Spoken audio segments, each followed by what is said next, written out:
আসসালামু আলাইকুম সুপ্রিয় দর্শক, সবার কি অবস্থা? হাজির হয়ে গেলাম দীপ্তি টিভির নিবেদিত খুশবু নাটকের 116তম পর্বে কি সব ঘটতে চলেছে তার অগ্রিম আপডেট নিয়ে। এই পর্বটি কেউ মিস করবেন না, কারণ এই পর্বে আপনারা দেখতে পারবেন থানার কর্তব্যরত ওসিকে দেখা যাবে সে এবার প্ল্যান করে আগে থেকেই পিস্তলে খুশবুর যে ফিঙ্গারপ্রিন্ট পাওয়া গিয়েছিল সেটা সরিয়ে দিবে। আর তখন কোনো প্রমাণ না থাকায় ওসিকে দেখা যাবে সে খুশবুকে ছেড়ে দিবে। শুধু ছেড়েই দিবে না, সে খুশবুকে বাড়ি পৌঁছে দিবে। আর এসব দেখে সে পুলিশ অফিসারকে দেখা যাবে সে বিষয়টা সন্দেহ করে শাকিল আশরাফকে ফোন দিয়ে সব কিছু জানিয়ে দিবে। আর তখন শাকিল আশরাফকে দেখা যাবে সে তার ভাড়া করা গুন্ডাদের খুশবু ও সেই ওসিকে মেরে ফেলার অর্ডার দিবে।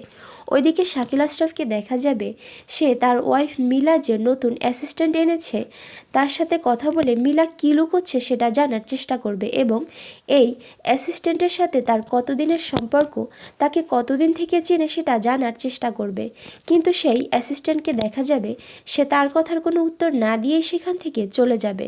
তখন শাকিল আশরাফকে দেখা যাবে সে রেগে গিয়ে বলবে, 2 টাকার মেয়ে, ও আমাকে পাত্তা দিচ্ছে না, কে এই মেয়ে, ওর দিকে নজর রাখতে হবে। আর অন্যদিকে আপনারা দেখতে পারবেন খুশবুর বাবাকে দেখা যাবে সেই রাজীব নামের মদ ব্যবসায়ী তাকে আরও মদ নেয়ার জন্য টাকা অ্যাডভান্স করলে এই অভাবের দিনে এত টাকা হাতে পেয়ে খুশবুর বাবাকে দেখা যাবে তার নীতিনৈতিকতা সব ভুলে যাবে।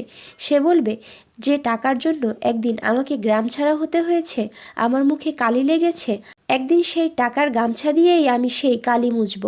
এই বলে সে সেই মদ ব্যবসায়ী রাজীবের সাথে মদের ব্যবসা করে রাতারাতি বড়লোক হওয়ার স্বপ্ন দেখবে। পরবর্তীতে রাত করে বাড়ি ফেরায় খুশবুর মাকে দেখা যাবে সে খুশবুর বাবার সাথে অনেক বেশি রাগারাগি করবে। তখন খুশবুর বাবা বলবে, বাজার এনে দিয়েছি, রান্নাবান্না করো আর খাও, আমি রাতে ফিরবো কি ফিরবো না তা নিয়ে তোমাদের কি। একথা শুনে খুশবুর বোন খুশিকে দেখা যাবে সে তার বাবাকে বলবে, তোমাকে নিয়ে এত চিন্তা আর ভালো লাগে না, সেদিনও তো মানুষের পকেট মারতে গিয়ে ধরা পড়েছ, আমি না থাকলে সেদিন তোমার কি হতো। উত্তরে খুশবুর বাবা বলবে, আমাকে নিয়ে তোমাদের আর চিন্তা করতে হবে না, আমাদের আর সেই দুর্দিন থাকবে না।